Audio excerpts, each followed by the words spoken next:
Hello.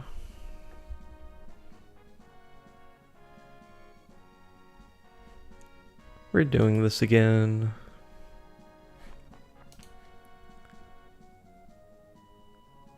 Hopefully audio balancing is a lot better than it was last time. It was, not great, pretty quiet.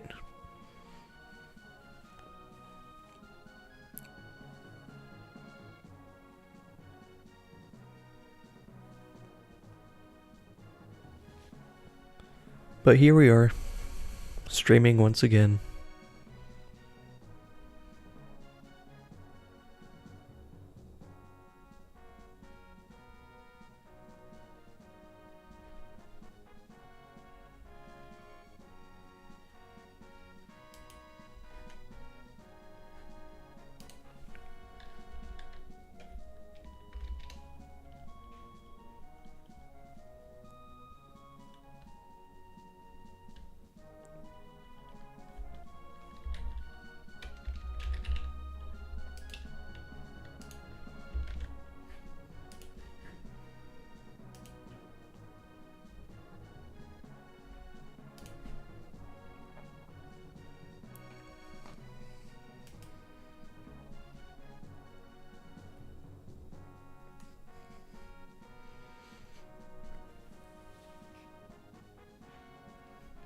So as I've been doing, let me open up stream with a bit of a spiel.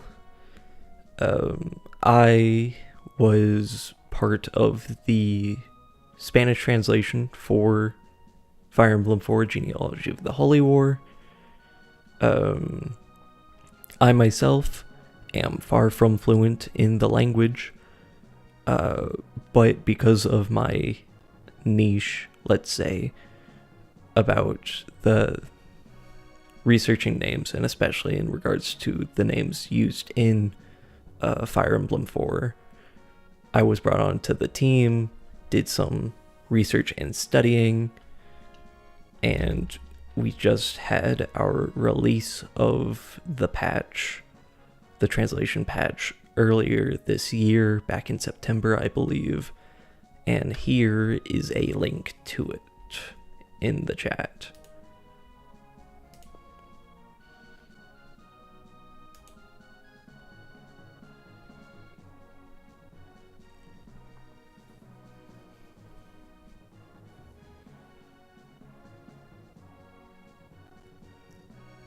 So in celebration of this patch and its recent-ish release, I have been streaming the game, going through and just talking about names. And yeah, it's a niche that few are interested in, but to those who are, hopefully we'll have a great time.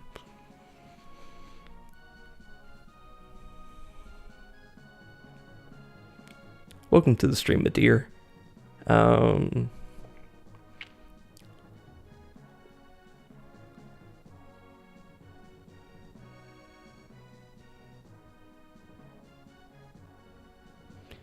Yeah, we have a peculiar situation of names being in, or rather the names originating from all sorts of different cultures and mythology, Irish, Celtic, Norse, and then them getting put into their, as close as they can reasonably be phonetically in Japanese, and then us stumbling our way into figuring out what they may have been going for. And then sometimes, you know, there's definitely some instances in which a bit more liberty is taken in analyzing the names, both by the official localizers who have worked on Awakening and in Heroes, as well as myself throughout this project. Yeah, we did talk about Oife and the original Irish name Aoife in a prior stream at the end of our first stream, I believe. So if that's something that you're interested in, feel free to go back to that stream, or I'll probably end up talking about it again. I'll definitely end up talking about it in chapter 2 because of another similar instance. Well, if it means anything, you may have missed some streams, but it's been, 4 months since the first one, and we're still only on chapter 1. Still a whole lot of stuff to talk about.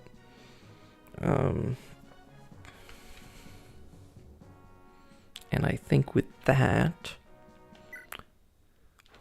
we'll start making our way through chapter 1.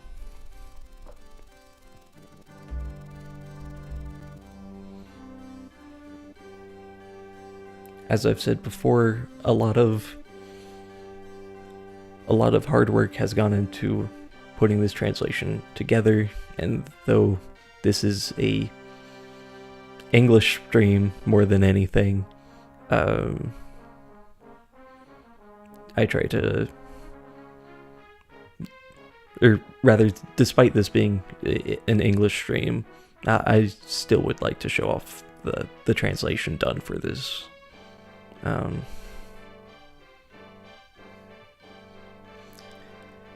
Yeah, we're not very EU friendly with stream times around here. My apologies for being a true-blooded American. Yeah.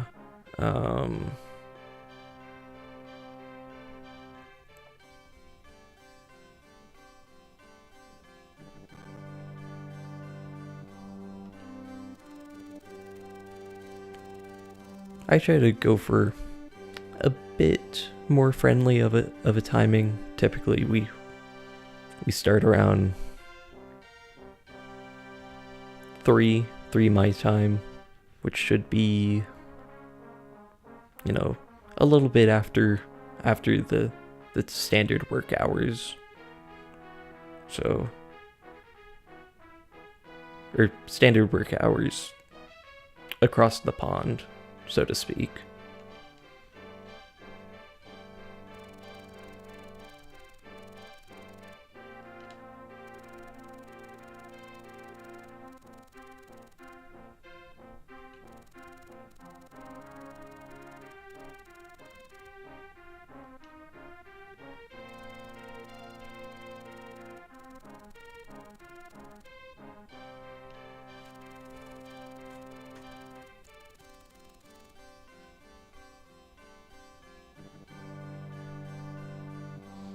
Yeah, can never be too reliant on YouTube notifications. They are,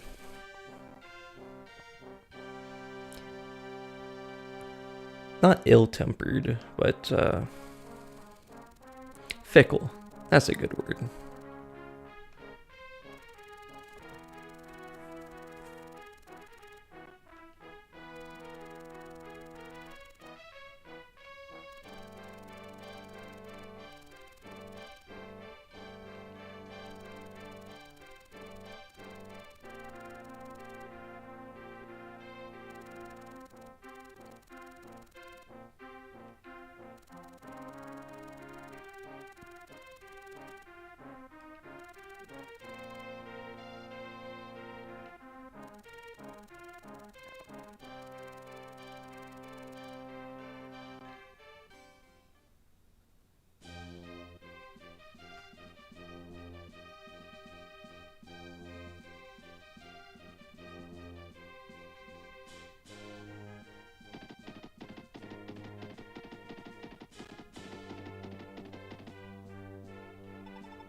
Alright, chapter 1 begins.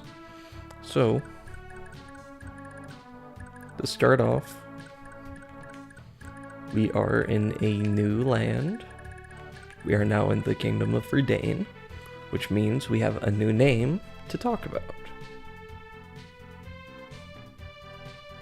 This may be familiar to some, as I have already done a post about this on my blog series, Etymology of the Emblem, but nonetheless, let's talk about it here.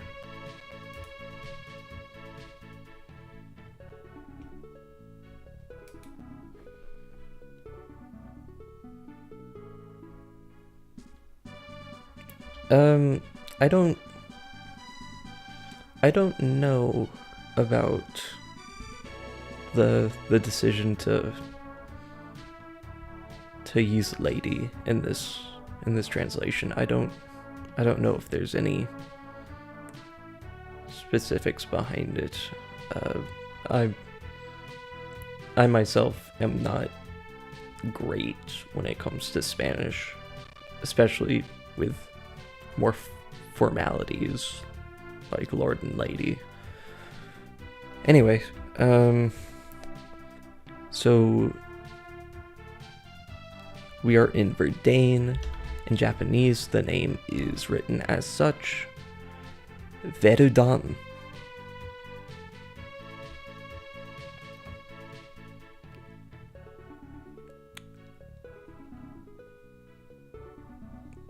And you know, that seems a bit different to what we're used to, it being, you know, we in English we tend to say Verdane. I believe that's how it's addressed in Heroes as well. I meant to check how the,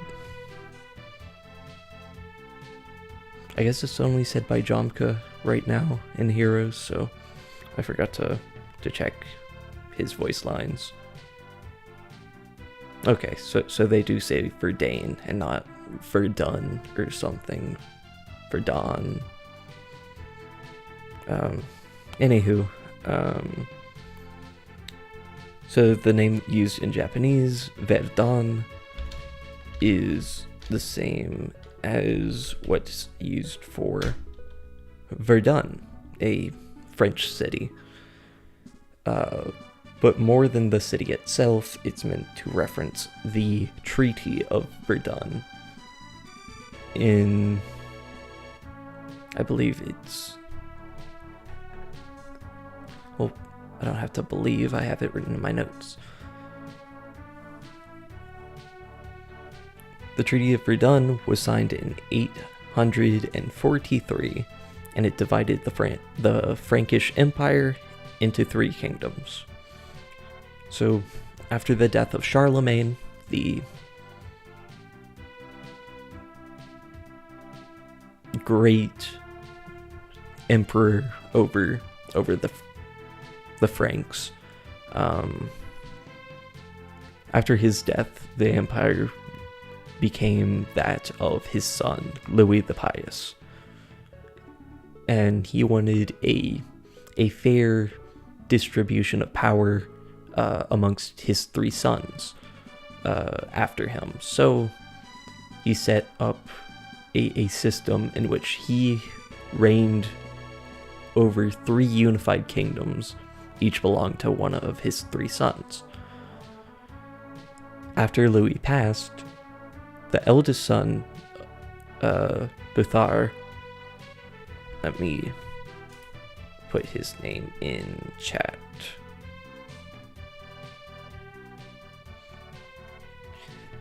Yeah, I mean, it's really easy to have all sorts of different interpretations of the name Verdane. I mean, you can isolate it as just the latter half of the name being Dane. It could relate to the people, the Danish people, especially given how much Scandinavian Germanic folklore culture has informed a lot of Yggdrasil especially, but Konga's works in general. But yeah, you can also see it as verdant because of the forest.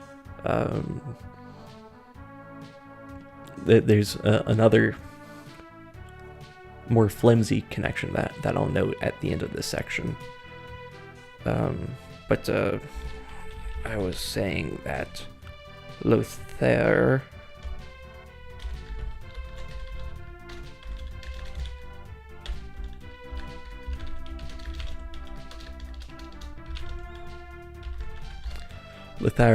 was Louis's eldest son, and thus him seeing that the empire is his birthright rather than simply having 1/3 of the empire as his own kingdom. He sought to take the title of emperor himself once more, rather than following through with his father's plans. And so his younger brothers, Louis II and Charles II, came in unison to obstruct Lothar from achieving his desired title and the imperial throne. And 3 years after this conflict began, Lothar would be defeated in the battle of, forgive me for not being skilled in French, Fontenoy? I think that's how it's said. And I typoed anyway.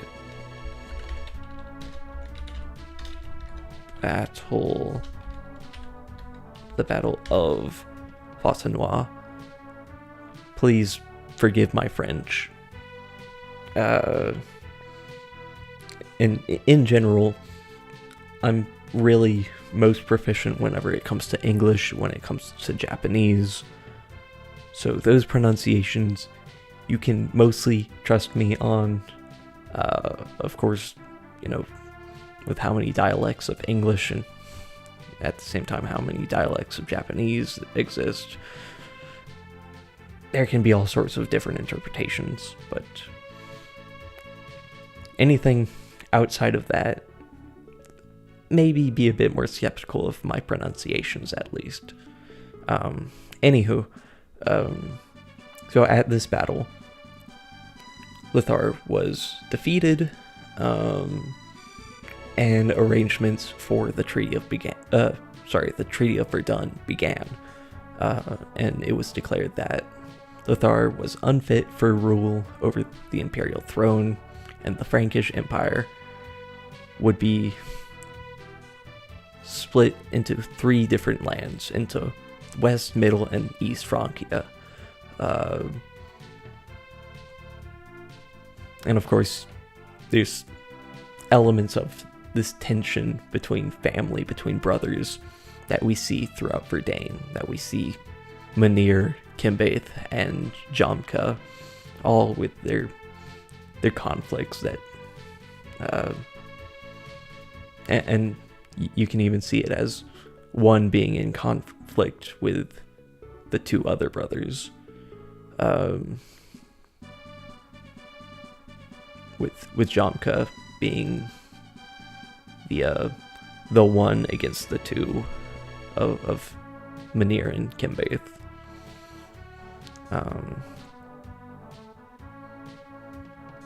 However, it's also possible that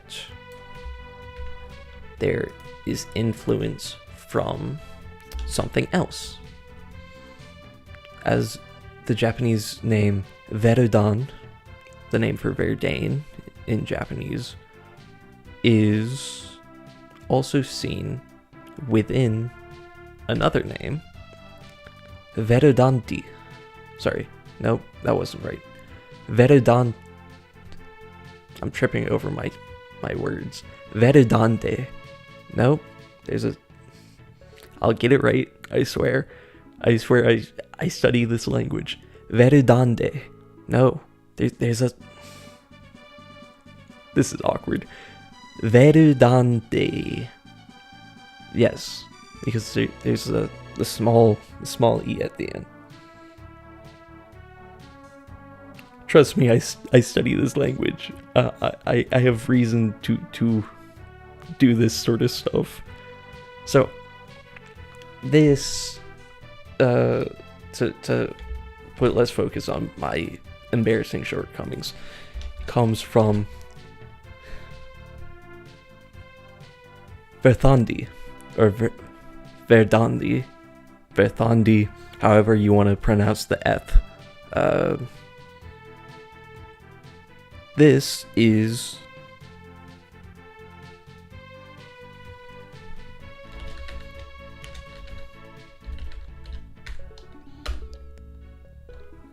Verdandi, to put it in Romaji. This is one of the three Norns in Norse mythology. The Norns are the goddesses of fate.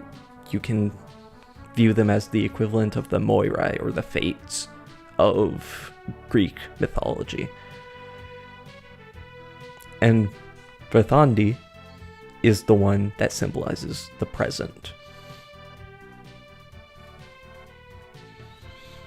Not really much that you can necessarily link to any specific elements of Chapter 1, beyond this being where Deirdre and Sigurd meet, that they have their, I believe it's referred to as a fated union in the game. I could be mistaken. It's been a bit since I've really looked at this script in depth.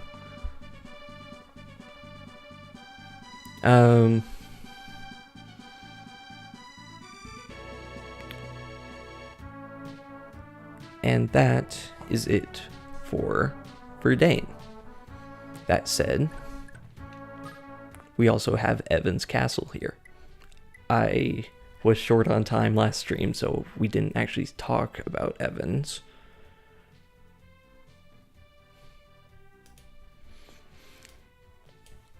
There's some uncertainty here regarding Evan's name. I will be 100% transparent about that. To start, the name in Japanese is written as so. Ebansu. Ebansu. Evans, or Ebans, if you want to be a bit more literal phonetically. The Japanese sources that I've looked at propose a connection to an English archaeologist by the name of Arthur Evans.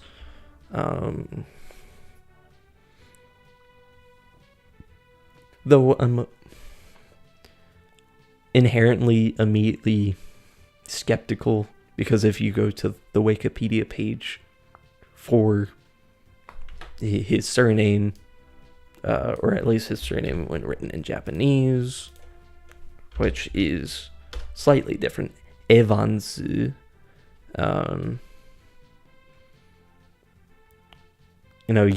go to that page and Arthur Evans is the first name on the list, so a bit uncertain, but also I believe the research that I am referencing, I want to say, was made in 2006 or something, and I didn't look through the Wikipedia logs to see if this was always the case, or when necessarily he was thrown onto Wikipedia, or Japanese Wikipedia at least. Anyways, Arthur Evans is best known for his work in the archaeological excavations done on the island of Crete. There is a lot of mess that is involved, that he basically picked up a prior investigation upon the ruins of Crete, what was once a palace upon the island, that was halted by members of the Ottoman Empire whenever they technically had ownership over the island.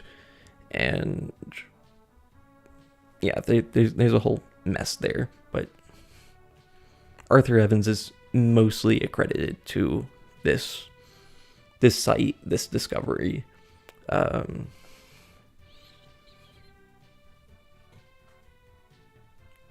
At the end of the day, I find it to be a bit flimsy of a connection. I don't think it has much relevance, especially given how prone this game is to having names that tie into each other. But I could easily be mistaken. My interpretation is that it is a corruption, a very minor alteration of this name, Ivan Maha,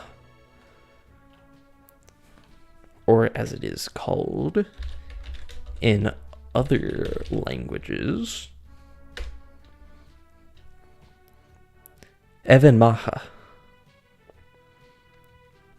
I know it gets a bit confusing. We look at an M, we think it makes an M sound, we think this is Emain Macha or something. No. According to Irish rules, how the Irish language works, this would be Evan.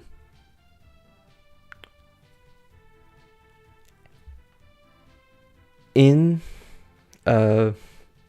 first let me just clarify that this location is now largely addressed as,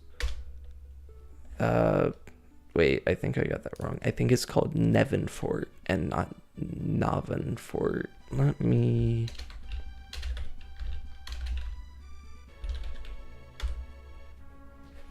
No, I was right. I doubt myself far too often. So Navenfort, more traditionally known in Irish as Evan Macha, was the alleged capital of the Kingdom of Ulster. And in Irish mythology, it is from Evan Macha that the king Conchobar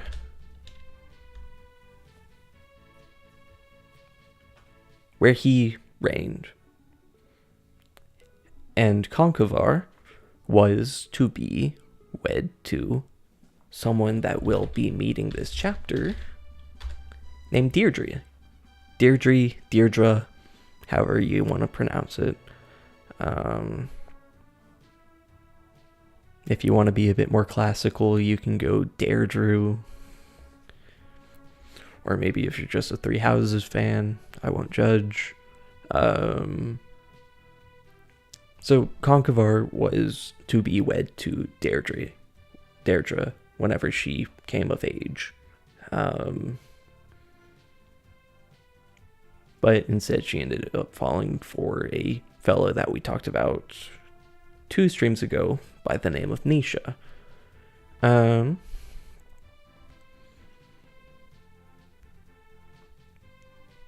So, to me, at least, Evan's castle is this linking point where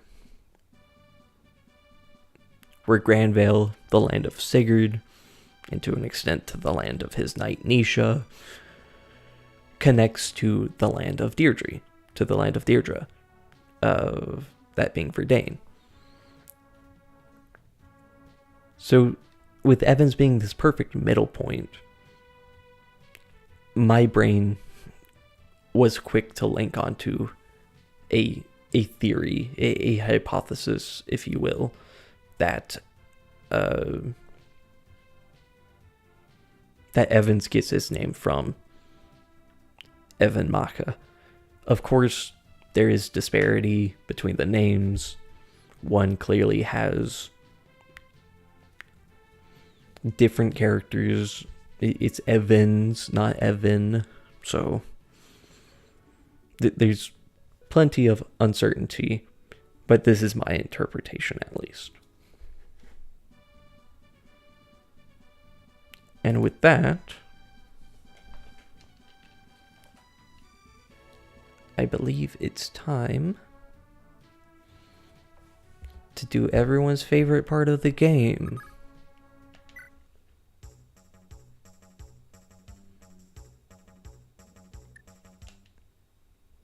We get to go to the Colosseum.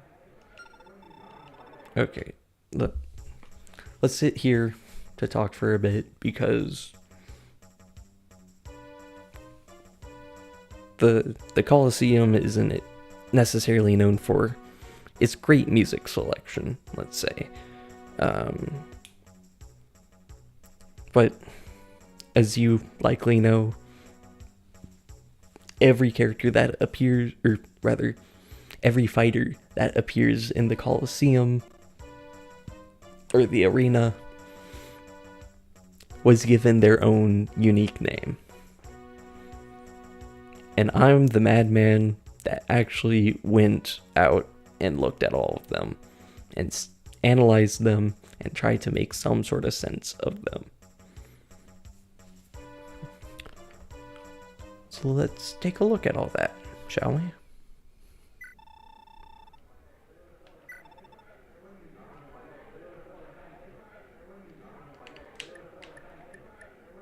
Yeah.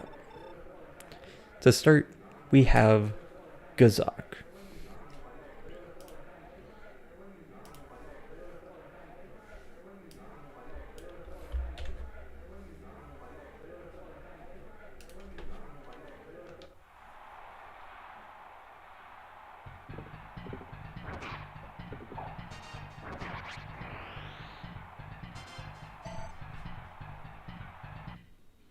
Nice and simple.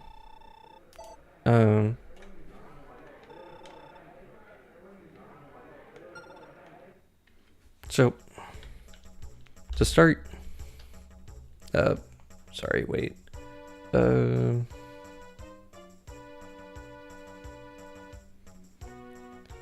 Ultimage, let me get back on you, or back to you on that at a later date. I don't think it's nearly as high as you might think. I don't. Yeah, I'll need to get back on you. Get back to you. I don't know why my brain can't say that phrase. Anywho. So we start with Gazzak, of course. In Japanese, his name is written Ghazzak. Is probably apparent to all of us. This comes from our good old buddy Gazzak, the first boss of the first map of Fire Emblem 1, Shadow Dragon and the Blade of Light.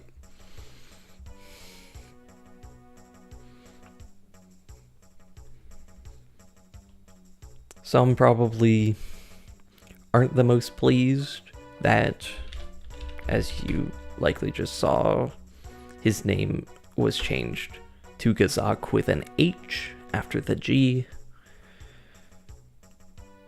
To me, I simply wanted to follow precedence. After all, we have a character who is clearly meant to reference this same Gazzak from the first Fire Emblem,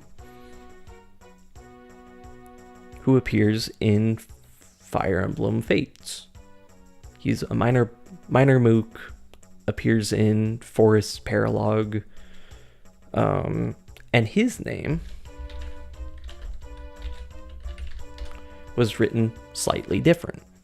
They simply use one Z in its name. So I figured if I wanted to do something similar, I would go with addition rather than subtraction. Rather than dropping one of the Z's, I decided I would either add an H after the G or add a C before the K. Ultimately, I decided to go with an H.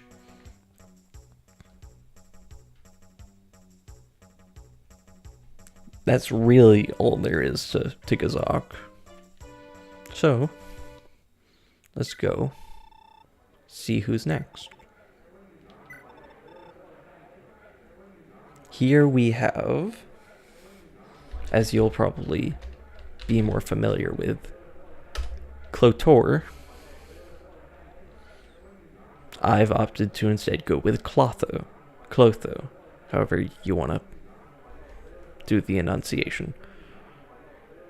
Let me face them in the arena first. Wow, what a challenge.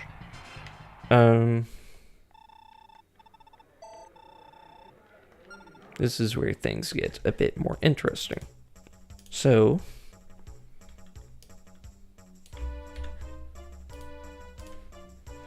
in Japanese, this character's name is written as such, Clotho.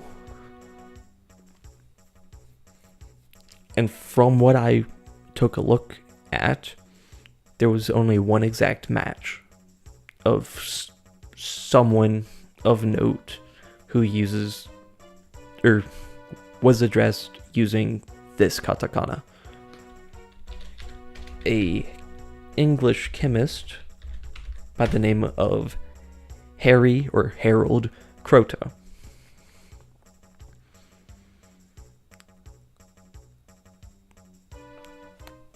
Clotho here won the Nobel Peace, not quite, the Nobel Prize in Chemistry in 1996. And as far as I am studied, as much as I have seen, that's his main contribution, that he earned this Nobel Prize in a subject that my brain at least fails to comprehend. So,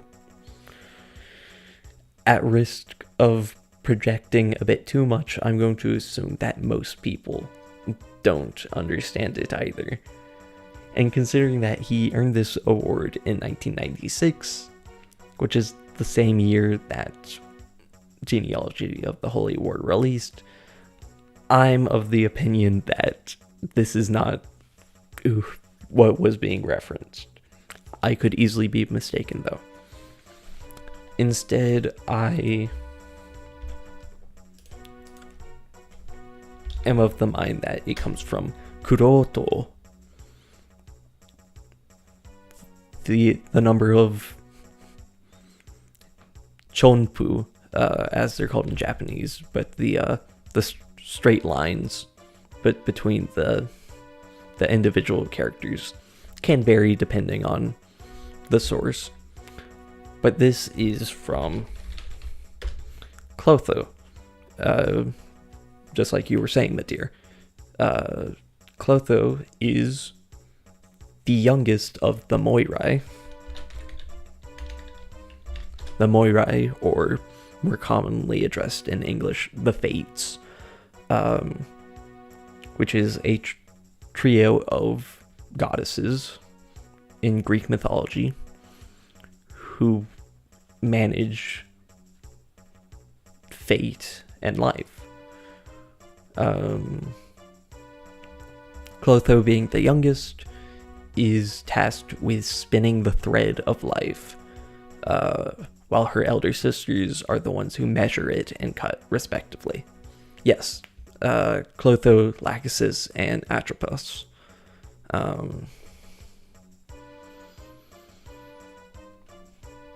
So, Clotho, with her position in this cycle of the three sisters, is the one who determines who is born, who lives, and who dies.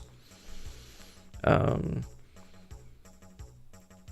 course, we have a basic connection with the setting of chapter 3. Or why did I say chapter 3? Goodness. Too focused on Three Sisters, I guess. In the setting of chapter 1 being Verdane, as I mentioned before, the nation may get its name from a similar group of goddesses of fate in Norse mythology, the Norns. And come next chapter, we're going to meet someone named after the next eldest sister of the Fates. Unfortunately, as far as I'm aware, there is no Atropos being referenced later in the game, so a bit thrown off with that, but still, it seems the name may be chosen in that sense of relevance. But on top of that, this is chapter 1. This is the chapter where Sigurd's fate is sealed. That he meets Deirdre. That he takes her as a wife. And that is just one of the key elements that leads to the spiraling of the rest of Sigurd's quest. And given Clotho's ability to determine who lives and who dies, it seems very intentional to me, at least. Next arena, Mook.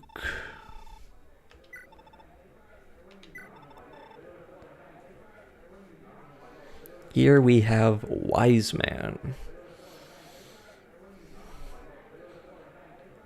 A bit more literal, a bit more direct of a name, which some may or may not like, but trust me, I have a reasoning for this.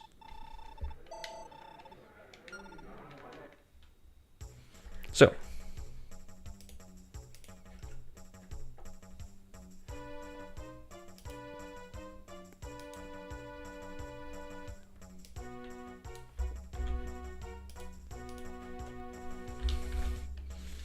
in Japanese, this character's name is written as such. Weissman. Weissman. You can interpret this in far too many ways.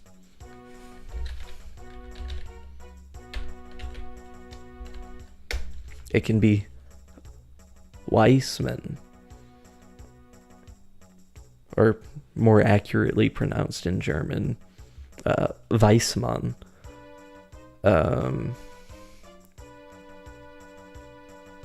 Which would literally mean white man. It can be Weissman, spelled like that, which would be, I believe it would be Wiseman. Yeah. It can be written like that. Still Wiseman. And this name can be associated with various people. And most of the notable ones you'll probably see related to World War II.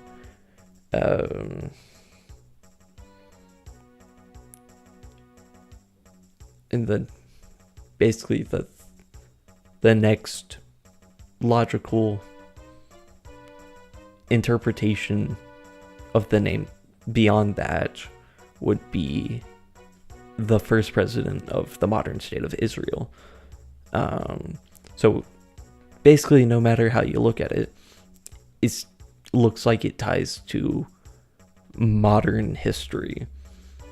And I try to go in a similar approach to what we've seen with the actual official localizations, that FE1 stripped or at least corrupted most names that were explicit references to major people from World War II or just in modern history. So to avoid that, to avoid any implications, let's say, I simply went with the most literal interpretation, which is still a common enough name, Wiseman. Just literally the English words wise man.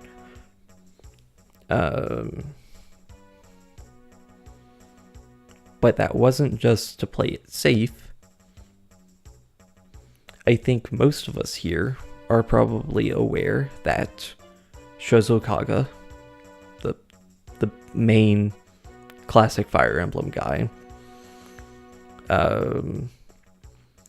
was a very big fan. Well, why am I saying was? He's still alive. He is a very big fan of the Gundam series. And it just so happens that a character from that series, with their name written the same as it is here in Japanese, is called Wiseman, as I wrote it. So I figured it would be both the safest play on my part in localizing the name, but also would directly reference what we know to be some of Kaga's influences and interests. Moving on, we have the sword fighter Tiburon.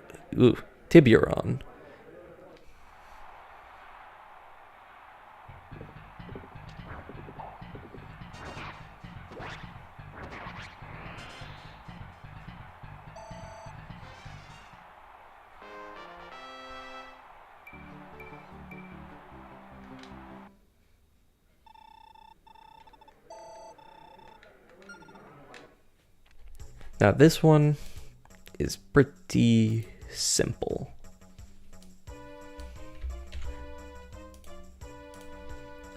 In Japanese, this guy's name is written like this: Shaku.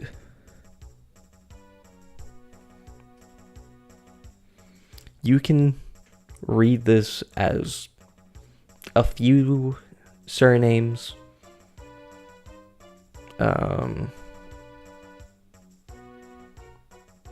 But for the most part, you're just going to see it as a Japanese styling of the English word shark.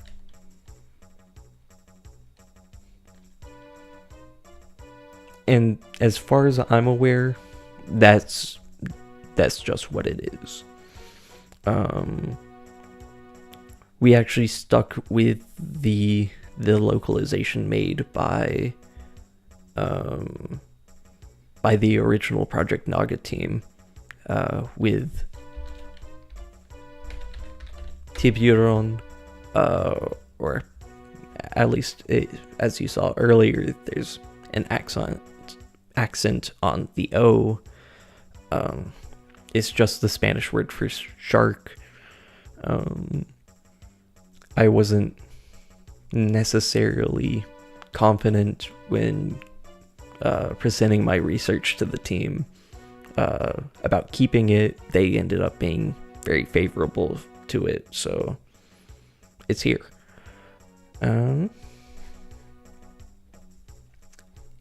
And for better or for worse, that's all I have to say for him. Next up, we have Bacchus. This one's a bit interesting.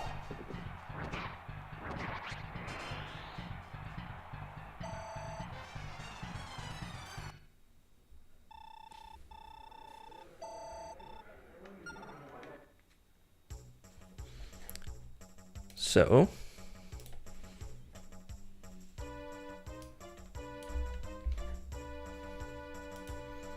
in Japanese, this guy's name is, that's the wrong tab. Whoa.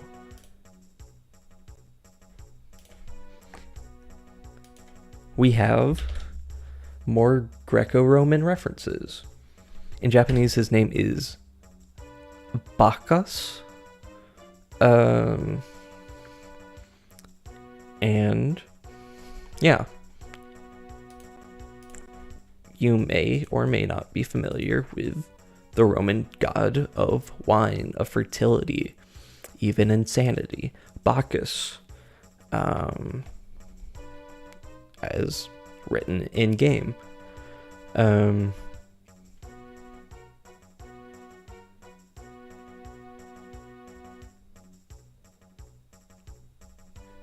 However, it also can relate to it can relate to Bacchus, the Roman god. It also has been used in instances in relation to the Greek god Dionysus, the Greek counterpart as well. I'm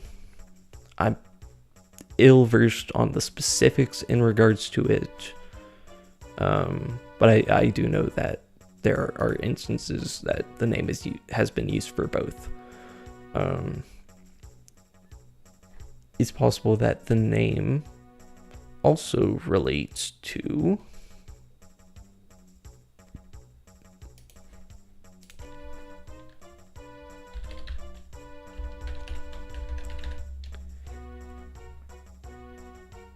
a play by the name of the Bacchae, written by Euripides,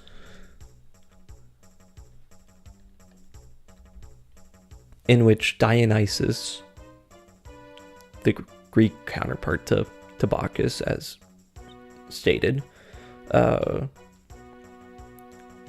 brings punishment unto his cousin, the king Pentheus of Thebes,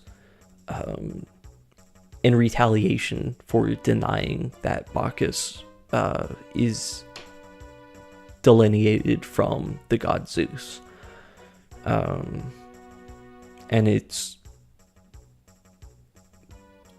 this play is claimed to be one of the most highly regarded tragedies to be written, which to me at least seems like there may be an intended connection between that and the tragedy that befalls Sigurd in this game. Could just me grasping at straws though. But before I leave Bacchus, I do want to note that there's a bit of a peculiarity here. The name for the god Bacchus is typically written like this, Bacchus, but they opted to instead go with Bacchus, which, from what I've seen, is most commonly used in regards to artwork depicting the god. If you look at the Japanese Wikipedia pages in regards to Michelangelo's Bacchus or Caravaggio's Bacchus, they use the same rendering of the name in Japanese as what's seen with Bacchus here in the arena. A bit peculiar. Not really sure what the reasoning was, but it's there. Moving on. We have Emir, or you may be more familiar calling him Emile.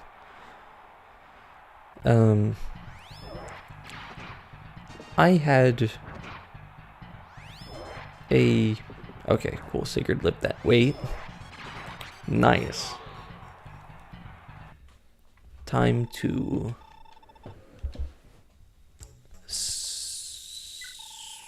be a bit silly. By which I mean...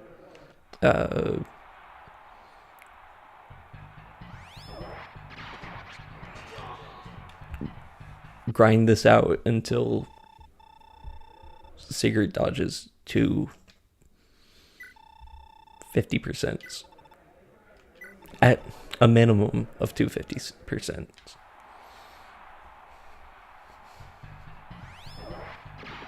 Hey, that's one. Nice.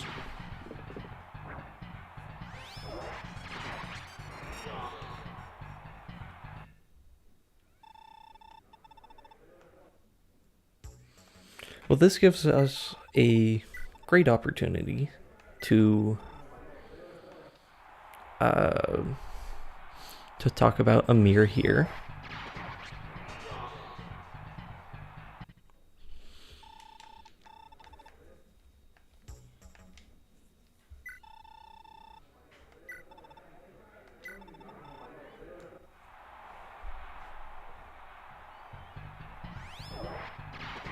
Okay. We are just gonna put a quick pin in that so I can actually pull up my notes.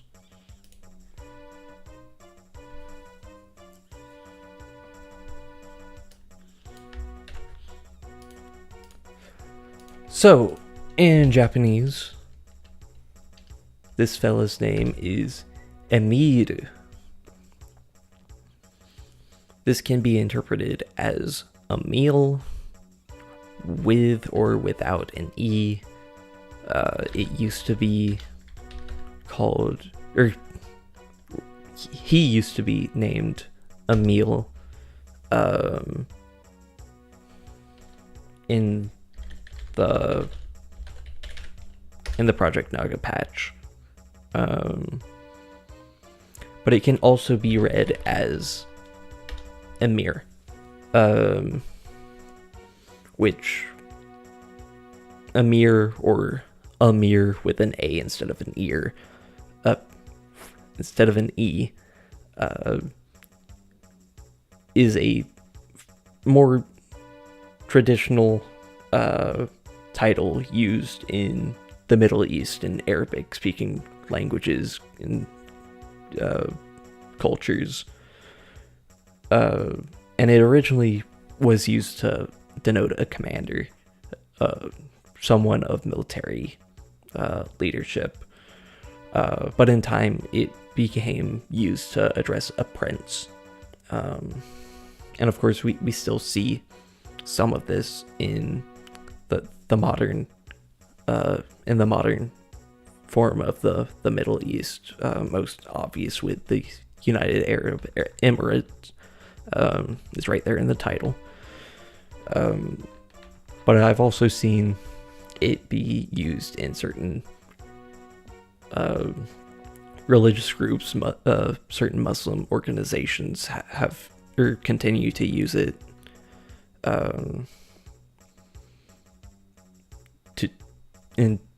To my knowledge, at least, they use it for some higher ranking members of the religion, and use it in regards to the Prophet Muhammad as well. I could very well be misinformed on that. Correct me if you know better than I. Which, this is me. I'm wrong about a lot of things. I just study names.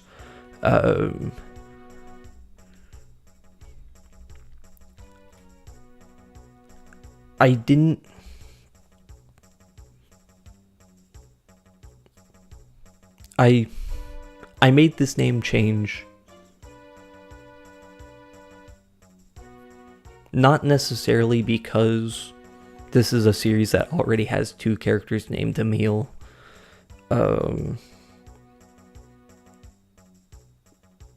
And obviously they're not referencing this random wind mage mook from Fire Emblem 4 Chapter 1. But rather, I thought it was important to change the name because I think it inherently connects to the name of a mage that we're going to meet in Chapter 2's arena. I find at least that there are instances in which an arena will have a lot of names that relate to each other, or will have names and certain fighters in the arena that,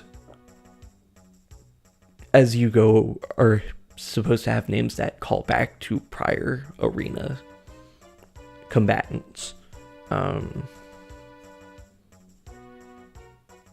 And to just lay everything out before I actually get to Chapter 2, and let's face it, probably 3 months or something. In Chapter 2, we face actually, this is a great time now that I'm done with notes and just rattling off the top of my head. Chapter 2 is full of... That's not what I was trying to say. My brain wanted to work on its own. Chapter 2 has a mage in its arena by the name of Mahatma, which, you know, to most of us will just be like, oh yeah, it's like Gandhi. But specifically, Mahatma is a title used in reverence of like sagely people, not necessarily religious, but often tied to religion. And to me, it seems like an intentional connection between the two. Especially given that they're not just both titles of great esteem, but also that they are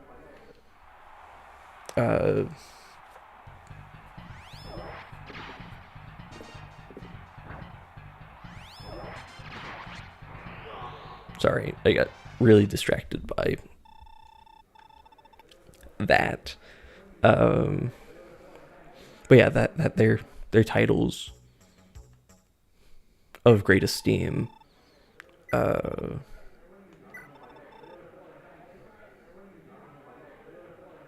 Good heavens, I was going somewhere with that, and now it's out of my head. You know what?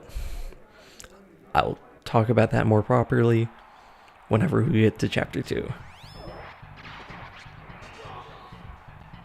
And if Sigurd keeps dying like this, that's not happening anytime soon.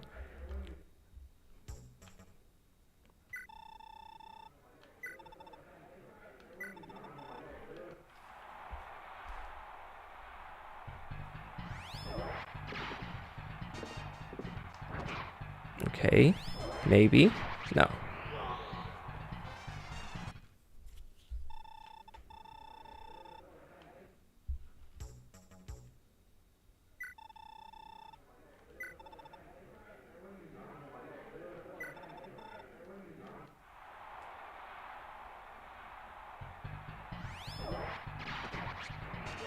At this point, I feel very tempted to just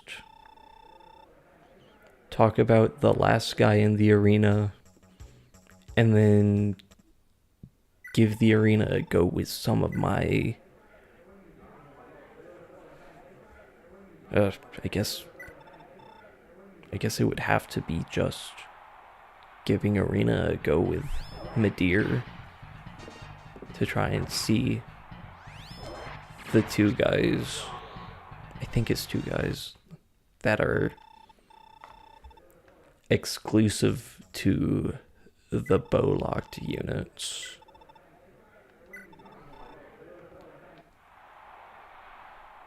I could also just talk to them isolated. Or Sigurd can just kill. Nice. Love to see it.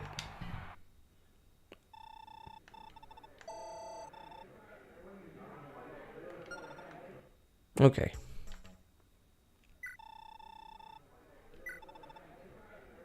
So now we have the last guy in the arena, Darius, a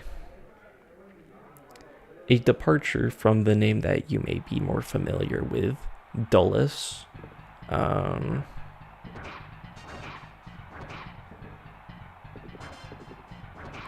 But I have good reasoning behind this name. And I'll talk about it after Sigurd gets this level. Pretty solid, pretty solid.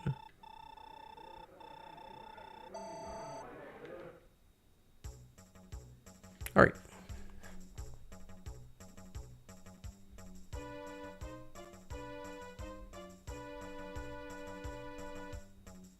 So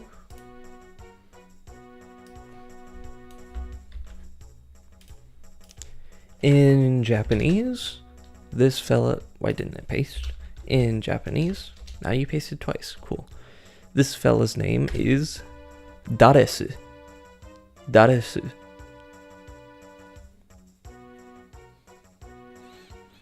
And to give credit where credit is due, the team of Project Naga was probably right on the money when it came to this name, as it's likely meant to reference a man by the name of Alan Dulles.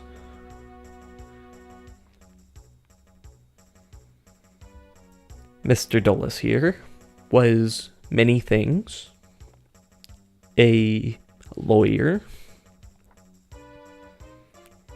for one, but also he was the 5th director of the CIA from 1953 to 1961, making him a major figure when it came to the arranging and management of various Cold War era events. Perhaps most infamously, the Bay of Pigs invasion, which, because of how that played out, he was fired by President Kennedy. And even before that, because this is Cogdo we're talking about, he loves his World War II. Dulles was a key component in the arranging of Operation Sunrise, where he and Karl Wolff of Germany at the time were in contact arranging on how to end World War II to bring it to a close. So obviously, like I did with Wiseman, I didn't want to directly reference all of that. Again, precedent, official localization precedent is to avoid modern history references in this way. So I followed suit. So what's Darius then?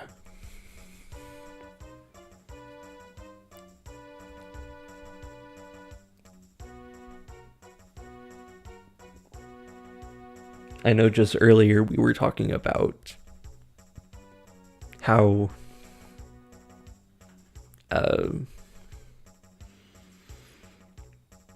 the number of names in the arena coming from Greek. Well, lucky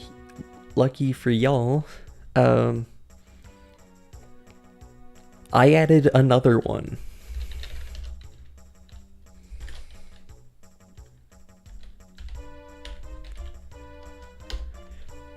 Darius comes from Darius Phrygius, who, according to the Iliad, was a priest of Hephaestus, the Greek fire god, in the city of Troy. And according to some, he allegedly is the person who documented the fall of Troy, from which various retellings of it came to originate from. It is a better way of phrasing it.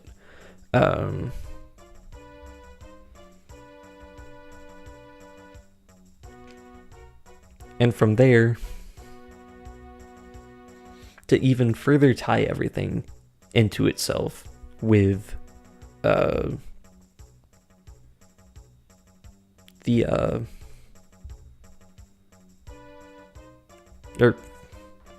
my brain shut off again.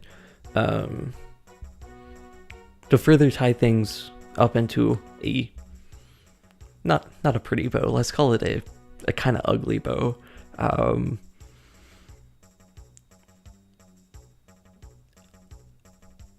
There is an alleged Latin translation of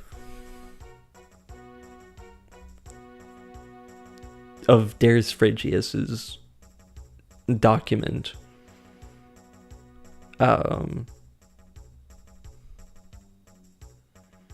from which there originated a rewrite of it that claimed that the Franks were descended from the Trojans.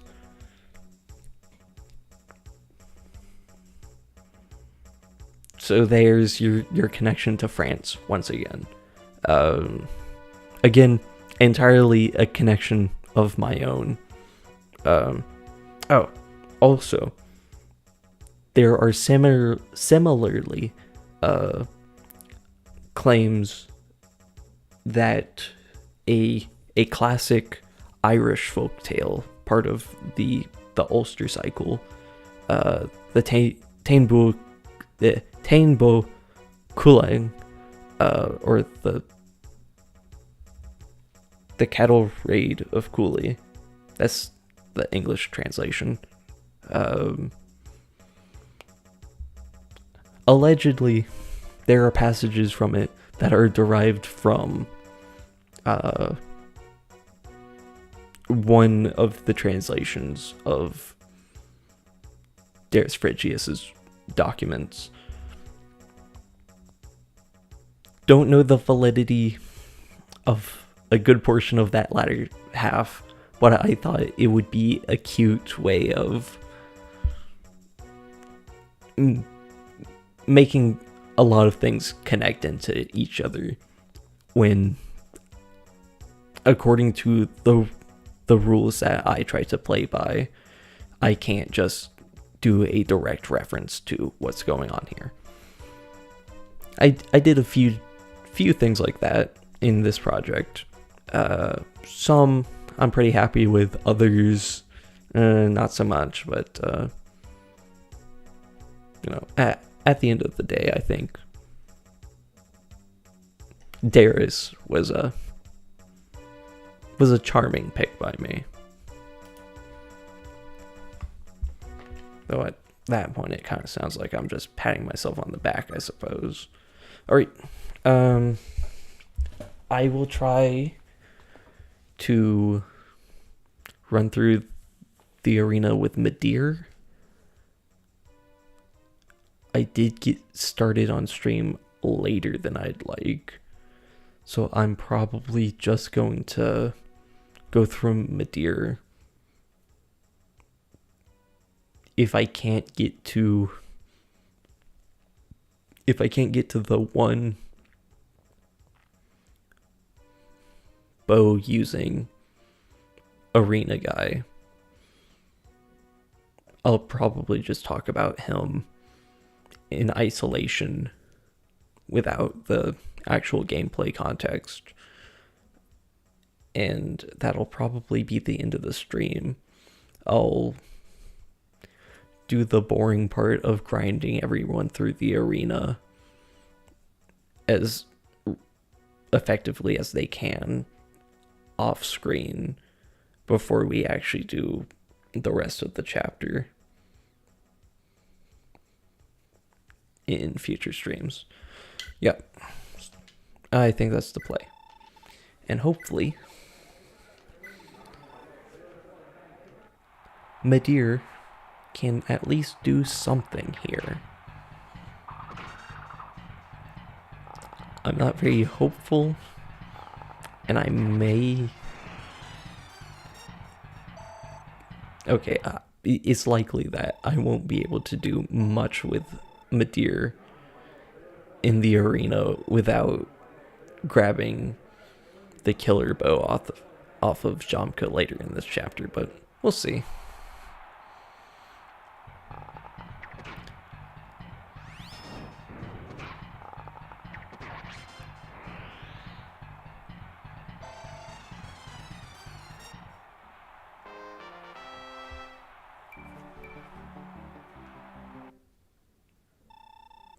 I think it's...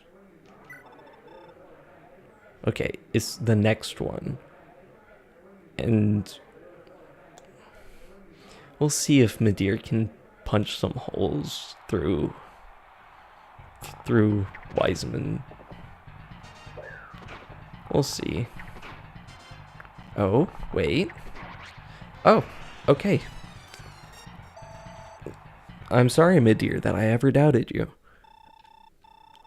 Genuinely, maybe it's just my brain rewiring my memories just because I don't like Midir. I'm sorry. I don't mean any offense to you, Midir, in chat. But the character of Midir, I don't care for. But I swear my memories are just... Oh yeah, Midir is always underwhelming when it comes to gameplay. Also, since I apparently was talking for long enough for this to come up, surprise, there's an Easter egg in FE4 if you wait in the arena for long enough that it starts playing FE3 music. Very cute. Anyways, here's Hood. He's a hunter.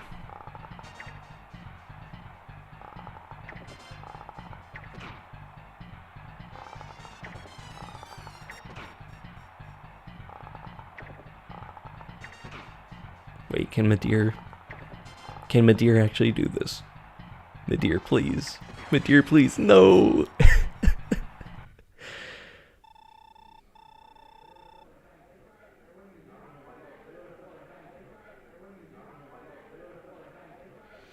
You know, I regularly forget about the FE4 Yonkoma. Maybe it's partly because my being exposed to FE4 manga is like basically just someone being like, did you read the Osawa manga? You need to read the Osawa manga. It's great. It's peak fiction. And then I read it and I mean, it was fine. The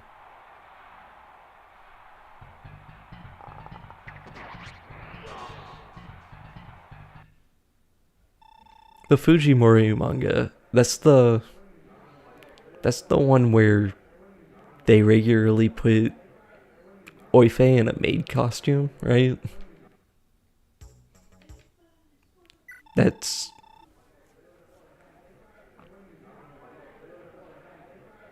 Okay, cool. I need to read the Fujimori one too.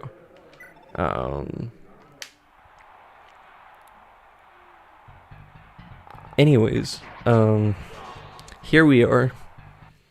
doing our best to get Midir to live and dodge and hit 62s. Anyways, as the regularly planned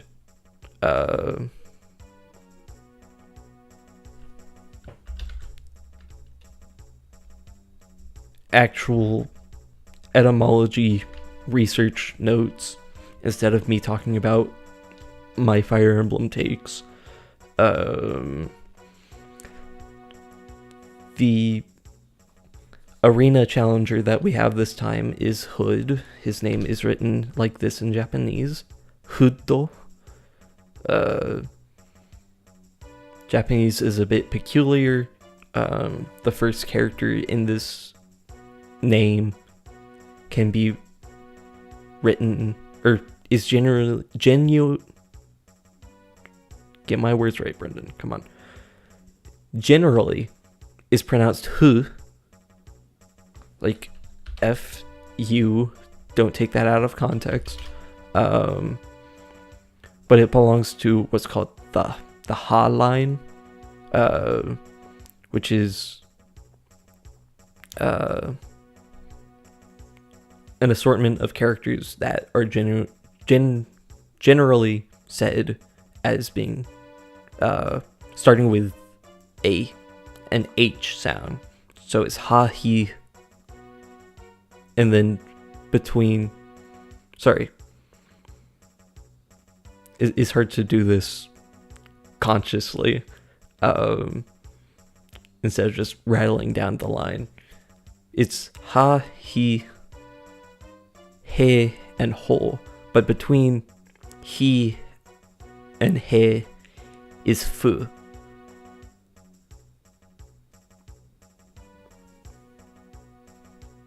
Sorry, I really had to think about that after years of just rattling through hiragana charts and just being like ha hi hu he ho. But yeah, who this character is for F, but it's also for H. It leads to a lot of weird conundrums, or things that look really funny to Western speakers.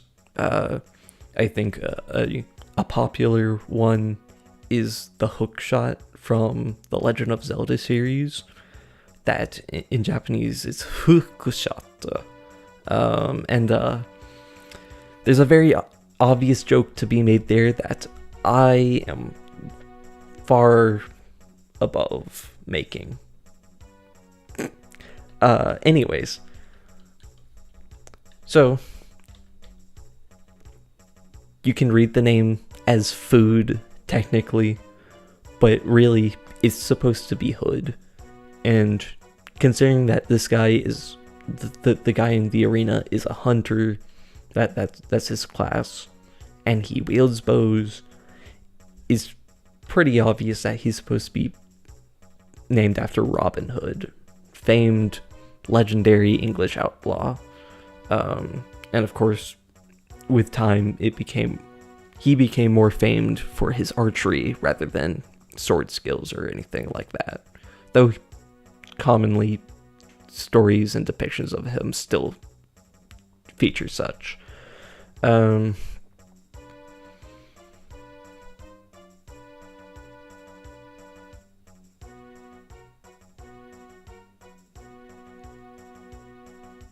I think that's all there is to really say.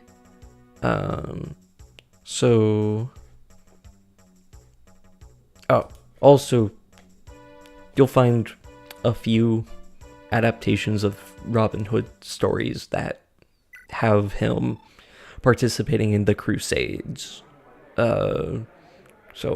Considering this is Fire Emblem Genealogy of the Holy War, hee hee ha ha Crusaders, I don't know.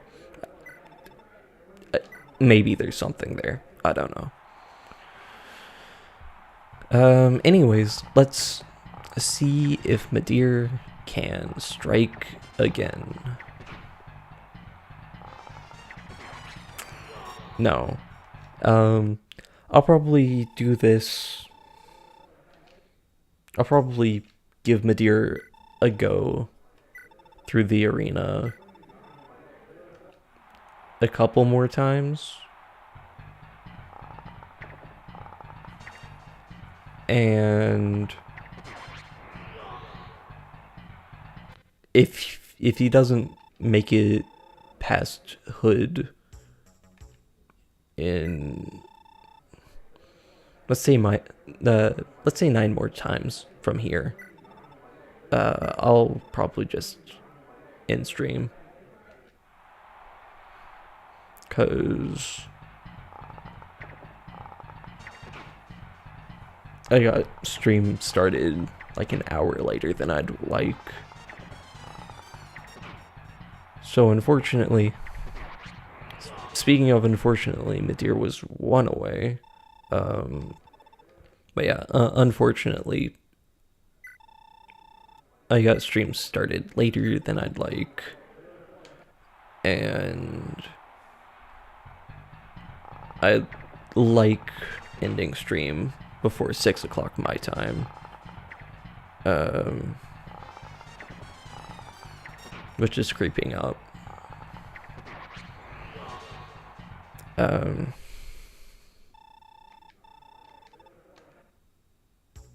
Sorry, I'm just really trying to fill this void of Midir dying repeatedly.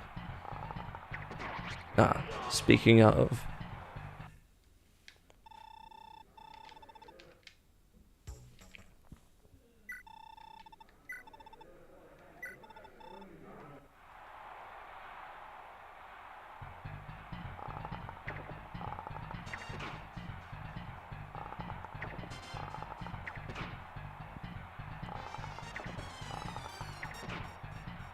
one more dodge, please. Of course not.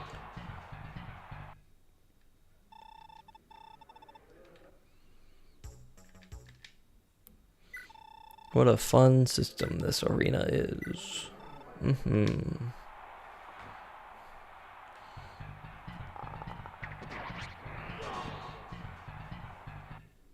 I'm gonna be 100% honest. I lost count. I think 4 more shots,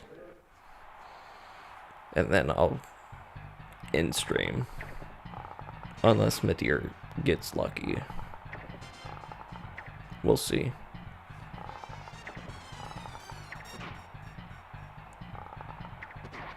Okay, we got 3 more goes.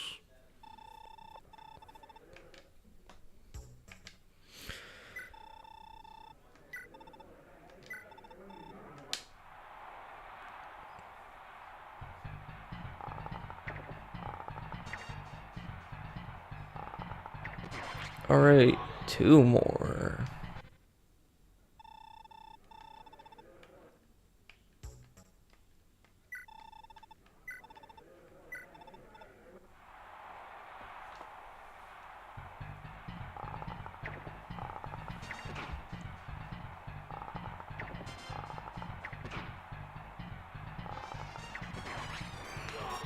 Alright, my dear. This is for all the marbles. By which I really just mean I'll do this off screen.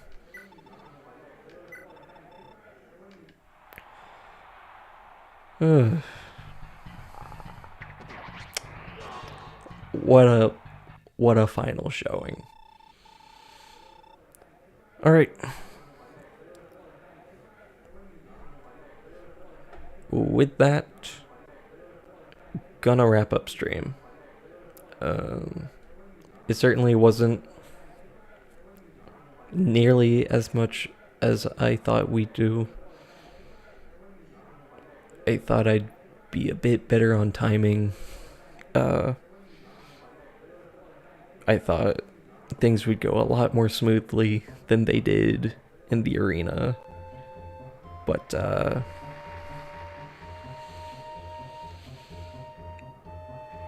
next time, for sure, we'll get to Genoa. We'll probably talk about Ira then.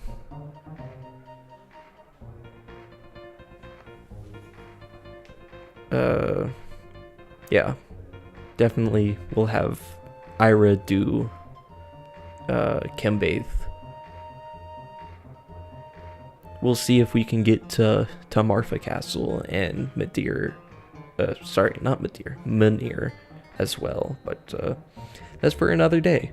And another year as well. Because next stream's definitely going to be in 2025. So, I will see y'all then. Hopefully. Maybe.